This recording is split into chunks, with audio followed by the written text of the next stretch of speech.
Hey, my Juju Bees. Welcome back to the channel. How are you guys doing today?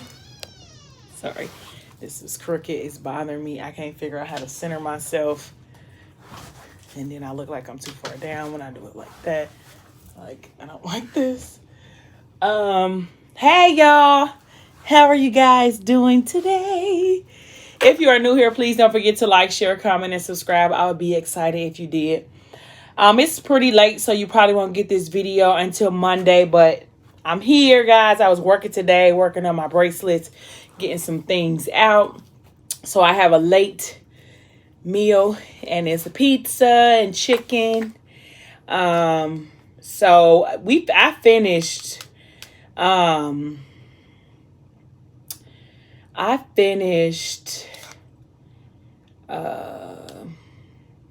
Butterfly 1, but there is something that I left out. Not that I left out, but that I didn't go far into, and I would like to touch on it real fast before I go to the next one, because I just kind of want you guys to have a thought process on. But I'm gonna make my sorry, y'all, I'm all over the place. I'm tired. I'm going to make my thumbnail the book that we are going to do next, which is The Invitation. It's actually the book that's in between Butterfly 1 and Butterfly 2. And it's like a novelina. So I'm going to make that be my thumbnail. I don't know if you can see this one because it's white like that. Maybe we'll do it over here. And then maybe I'll put up my chicken.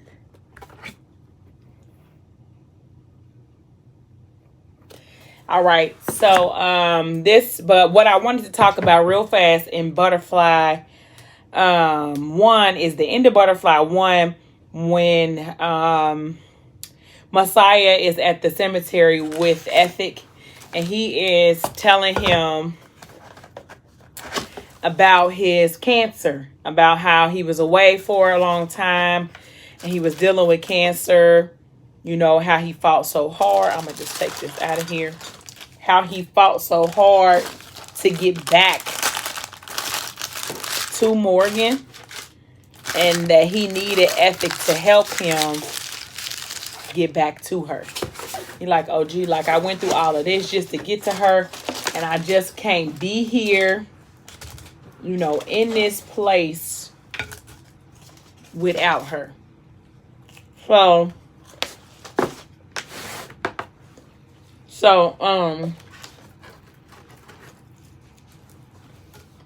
he said, I fought. You could say what? What'd you say? Don't forget to shut the door, baby. Thank you. He told him, like, some days her face was the only face that that got me to where I'm at now. Like, it's the only thing that I saw that allowed me to keep fighting. And I just can't be here no more without her. Like, I can't do life without her. He said, I fought all of this fight to get back to her, and I just can't do it without her. I have to have her. He's like, so however you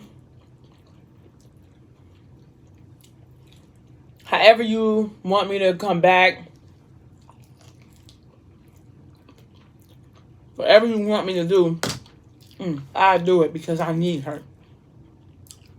He was like, he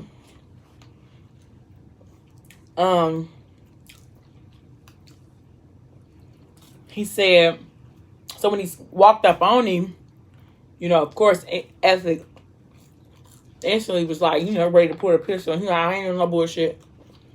And Ethic like, this was like, you were always on some bullshit, so don't get the line. He said, I thought you were dead. He said, I was close to it. He said, he said, I picked up a lot of broken pieces after you disappeared, Messiah. He said, you broke Mo down. Even before she thought that you was dead. And now you come back like it's nothing, like the shit that you do don't affect her. And he said, Shorty said that I could come home. She said she'll always be home. I ain't never had nobody, man, until her. He said, you should have taken better care of her. I told you not to mess with her. You did it anyway, knowing you would hurt her. I told you no.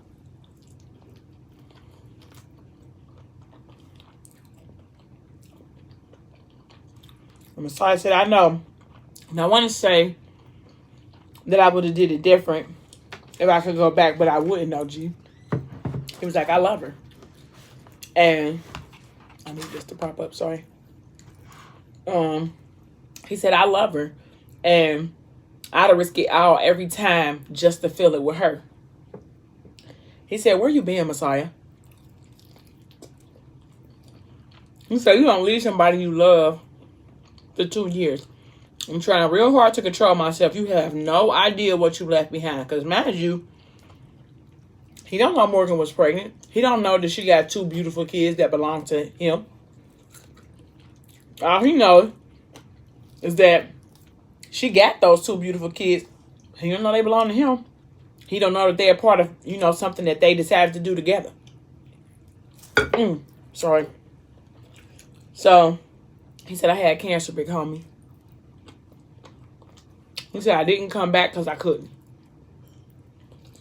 He said, I spent every dime I ever made in the game, $1 million, sold my businesses, my house, all my cars, and cleared all the safe so that I could leave her with something. I thought I was dead.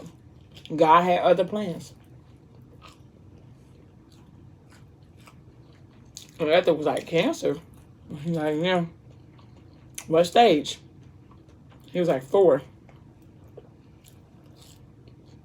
He said, it was everywhere, man. Probably still is, but the doctors say that it's chilling for now. Remission. I got a little time.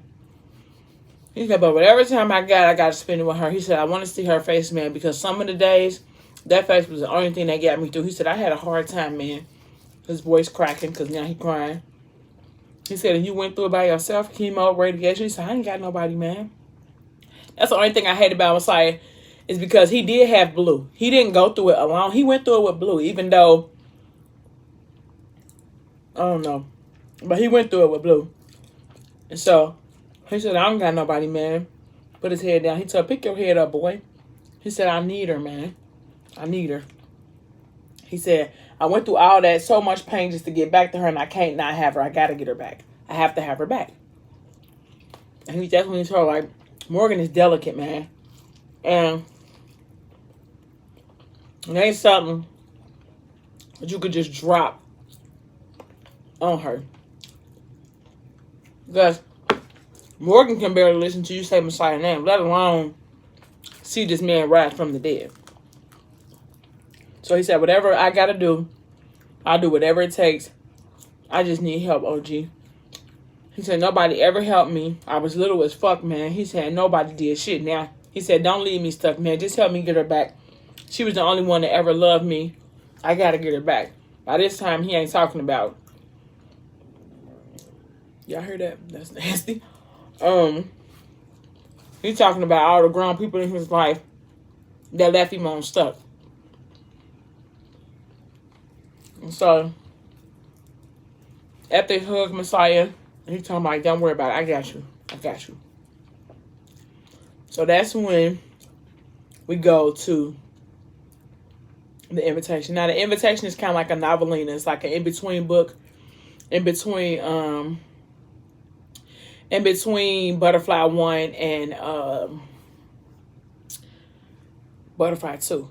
And, of course, it's like one of those books that because the fans was, like, stalking Ashley to figure out what they was doing with Morgan and her crazy love triangle. Well, her love situation was because nobody knows the triangle right now because Messiah wasn't back to them yet. So, this one starts out, Alani's pregnant. So, her fertility that she was doing in Christmas with the Okafors finally, took place. You really didn't hear a lot about Alani in the Butterfly 1, really, like, here and there, but Not a lot, but we knew she was pregnant, butterfly one, because when they was going to take the kids to the zoo, they talked about her waddling in the living room. So, the invitation starts out with Alani and Ezra are in the upstairs trying to get ready for like this town, like a town meeting about like the school districts and stuff that's happening with the school, you know, stuff that's happening in the community. Alani feels like it's very important for Bella and Easy to know what's going on around them, even though they're not a part of what's the hood because they don't live there, so a part of the projects, whatever you want to call it, part of inner city because they live on the outskirts in the suburbs in a $1 million home. Nothing against that, because if I had $1 million, that's exactly how my kids would be living. So I don't want it to seem like I'm trying to be funny, but she feels like they should be a part of what's going on because, you know, Bella be over Nanny's house all the time. Easy go over there sometimes with, Nanny too. So she feel like they should be able to know what's going on. And if you got friends over there, you should know what type of problems that your friends might be facing, you know, since you want to be over there with them over there. So start off, Alani is complaining because everything in her closet is too small because she is big and pregnant. And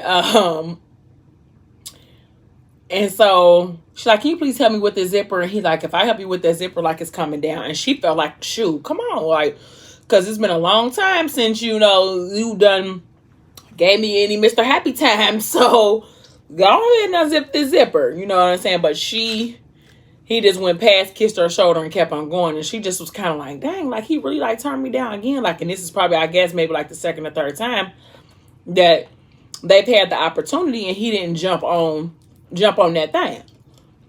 So it's like, maybe I won't bring it up. You know, maybe it's just my mind or whatever. She said, but for some reason, it just seemed off to her. Like, he just was off. She was like, if it was any other time, like, he would have tore this $600 skirt right up off me and we would have been late to whatever function we was trying to get to. But here lately, he just been playing it real safe and, you know, staying away and not really following the signals that she been given. Like, come on, I'm ready for some of that time, you know, some me and you time. So she just was just like, okay, you know, Alani, like, just relax, you know, maybe you overreacting, maybe it's nothing, you know, it's not a big deal. And so in her mind, she was like, don't cuss him out. Don't cuss him out. Don't cuss him out. So she asked him, like, are you feeling okay? And she said, I miss you. No, he asked her, like, are you feeling okay? And she said, I miss you. You feel like skipping today? He said, this is important, no? And then she said, she had been asking Ethic to come to one of the city council meetings or whatever, but he always be like, nah, you know, that ain't my crowd. I don't have to do that.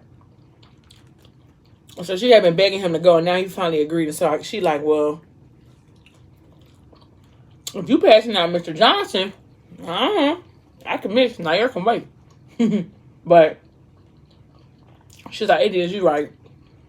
So he was getting out the shower. She went to put some lotion on him, you know, shave, rub, Ethic, shave, rub, Ethic.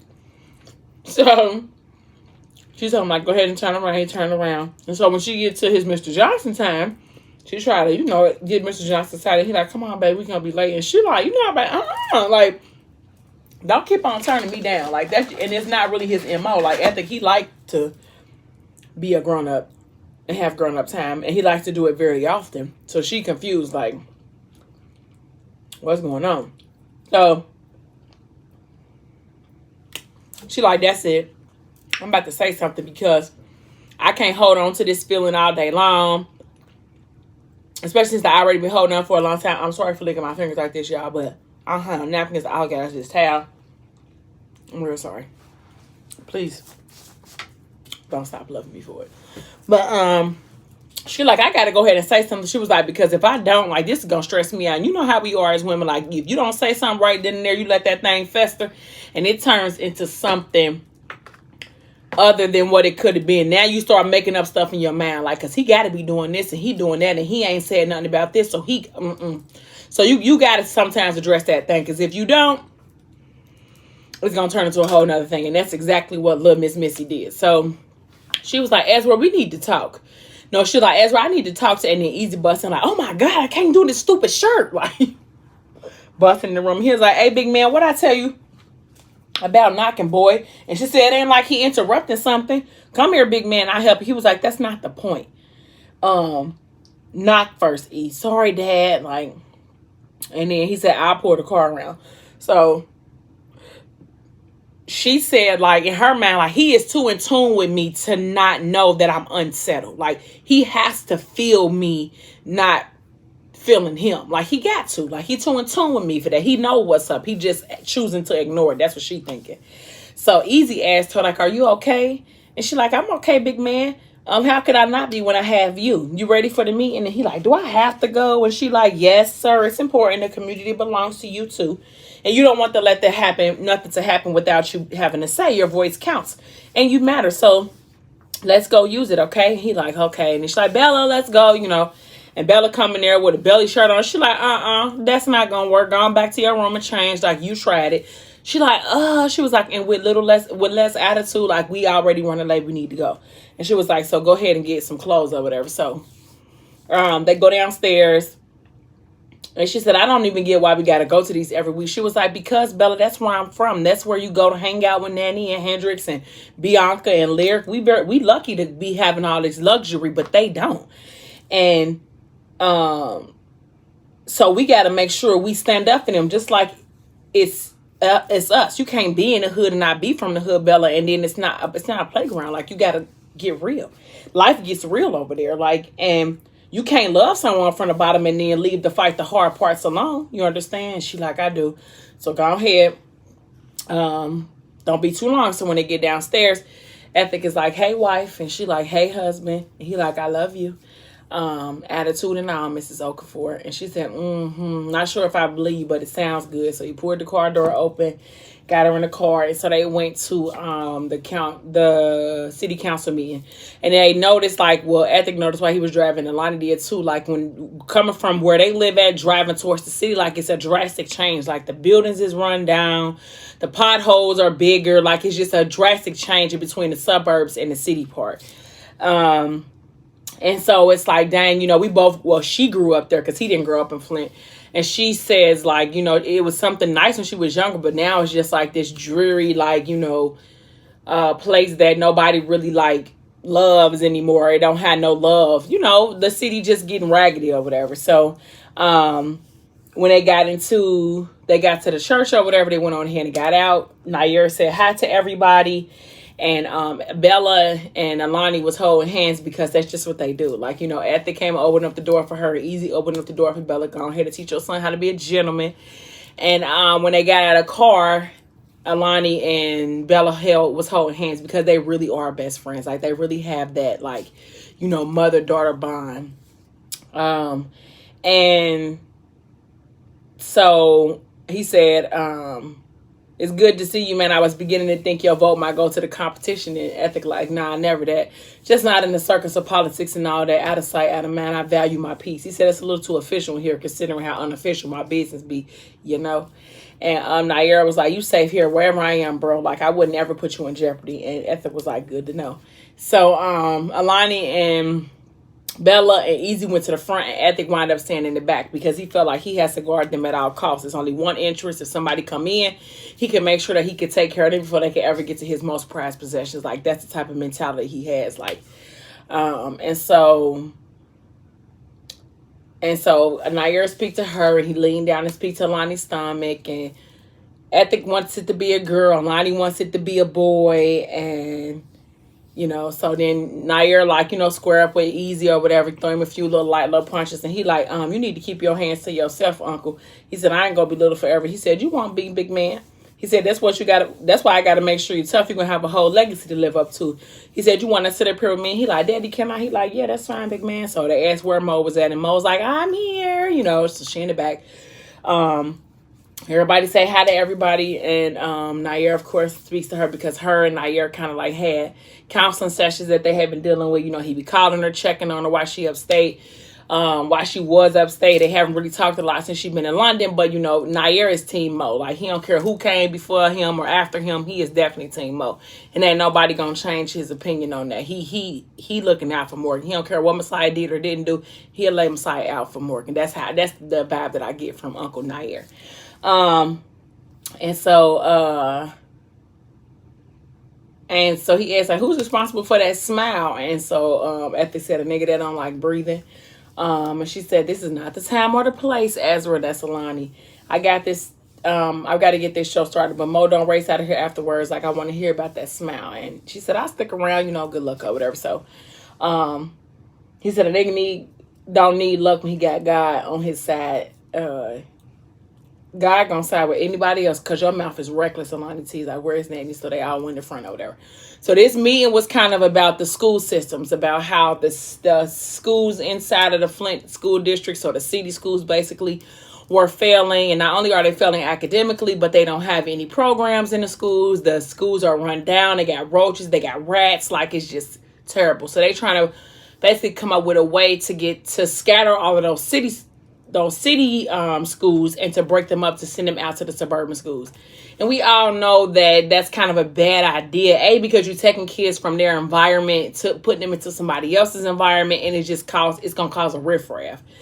So they were talking about how they was going to transfer all the students in the schools to the neighboring districts. And then like Grand Blanc, Davidson, Carmen, Ainsworth. What about the people who live right there? This ain't no way right. So they always mad because, of course, like if you send the kids to a different school, like how they gonna get there? The school hours is different. The transportation is gonna be crazy. So it's just a lot going on. So while everybody's griping and complaining, my man, he stands up and said, well, he didn't stand up. He just, raised his voice and said, it costs just as much to bus 1,000 students across city limits twice a day. No. And so, of course, Alani like, oh, is that my man talking? I'm like, okay, let me pay attention. And so Nanny like, and that's right, And so he said, let me introduce my brother. This is Ezra Okafor to the council. We listening, bro. He said, splitting up inner city kids in suburban schools is a disaster waiting to happen. Invest the same amount of money you're wanting to spend on bribing those districts to take the Flint students into the actual students. Hire competent teachers. Update the textbooks, the computer labs, get some vocational training going on, really teach. He said that will require people who to do their jobs, though, not to just be there to collect the paycheck. So I understand why bureaucrats who have been getting over for years might protest. The kids create the problem. The kids didn't create the problem, but they're the ones who have to deal with the mismanagement of the funds. They are supposed to be sent to them. He said the state of the city schools is a direct reflection of the leadership. No. And it says, Alani never found a man sexier. Me either, girl. Because I was just like, woo, talk your shit, bro. Because, it is what it is. So, and it said she wasn't even mad at his stingy Johnson hogging himself no more. She couldn't keep the smile off her face. Because my man, he's saying something. And so then Nair was like, but the debt at the school was like $5.7 million. Even if we could raise the money to cover the debt for the next fiscal year, there's other issues like it being infested. It got roaches. It got rats. It's falling apart. He was like, I put up the money for the building repairs. As far as the deficit, you're a cornerstone of the community parish. He said all those offerings and such, it could be put to good use. No, he said raise the money, keep the schools open for the kids. Nair, call it out them NFL friends you used to have. And so Nair said, oh, okay, I ain't never heard of the challenge. I ain't take up my G. Like, you ain't said nothing but a word, And so then, of course, the lady pops in. And she like, Mr. Okafor, don't you reside outside of Flint? Like, your children do not attend Flint community schools. You're willing to pay to keep Flint students from interacting with your children? Is that what this is? He said, not at all. He said, I just don't believe these kids deserve to have their lives uprooted they take pride in their school. They build relationships there. It's the community I'm willing to do my part. Are you now? She said, so if you believe in this idea so much, why not utilize the school of choice and send your kids to city schools? This isn't your business, Mr. Okafor. And then so Bella stood up like, I'll do it. Like, I'll switch schools if that means my dad can donate to keep the building open. And he like, Bella, sit down. Because he really don't want his daughter going to the woods. And so he said, this isn't about, he said, this isn't about you, baby girl. And then, so she said, if you are of the community, your children should be too. And then Alani said, and how is that? It's been said that you don't even live in Flint, sis. This is just a political pit stop for you on your way to the state senate. So don't talk shit from glass houses because I got rocks. Because you heard what she said about her man. Don't come for him because his wife got his back. And so, and Nair was like, the church is up for the challenge because he like, got to stop this before it get wild or whatever. So she said the fiscal period ends August the 1st. That's in 3 months. That's impossible. He said if we meet that deadline, if we miss the deadline, the schools will close. We're aware of what's at stake. Well, we'll reconvene. Excuse me, about the revenues and the money or whatever on August the 14th. Mr. Okafor can fill out the school of choice forms online for the children. And if you pull this off, I expect to see them in green and yellow at the start of the 2020-2021 school year. Meeting adjourned. So now Alani is like, they proud or whatever. They excited that, somebody is basically speaking up for Flint City schools, even willing to put up the money to keep the school together. But it's like, oh my God, now you about to try to have to do something major, like take our schools out of private schools. Bella been in private schools her whole life. She a junior next year. Easy been in school, his private school his whole life. That's going to be like culture shock for them to go to a whole different school. And so they like, does that mean I'm switching schools? That's Bella. And Morgan like, you want to switch schools, B? Like, she said, N-Dub is super ratchet, B. She was like, that's where Bianca and Lyric go. Like, at least I know people there. It's not like I'll be starting way over. Like, I'll be a junior next year. I've been in private school my whole life. 2 years of public school can't hurt. And then Lonnie was like, I'm not sure if it's actually happening, B. Like, you've been at nannies is one thing, but going to school in the inner city is an entirely different story. Like, they from Lonnie, she from the inner city. And she know what they'll do to a girl like Bella. Not that, Bella probably can't hold her own, but it ain't like going to the private school where you were like one of 5 in the whole entire school, girl. You're going to be one of 97 when you go to that N-Dub school. Like, they going to want all the smoke with you because you're going to come in there with your Gucci hair bows and your Gucci backpacks, and they ain't going to be feeling that. Which is sad, but that's just how it is. And so she was like, Morgan was like, I agree.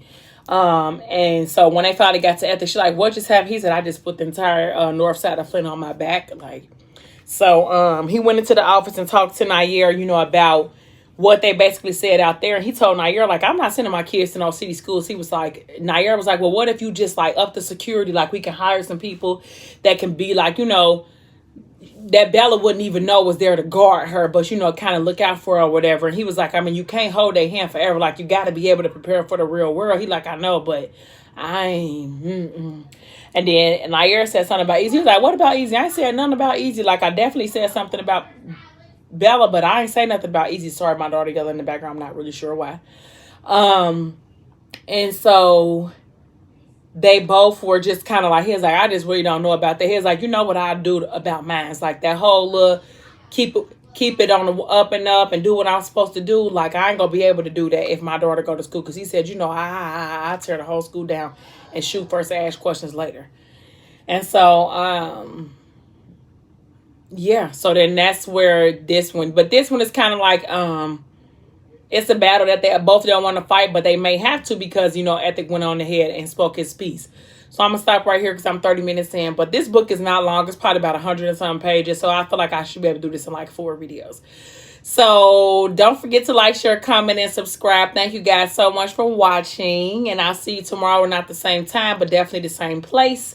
Until next time. Bye, my jujubee.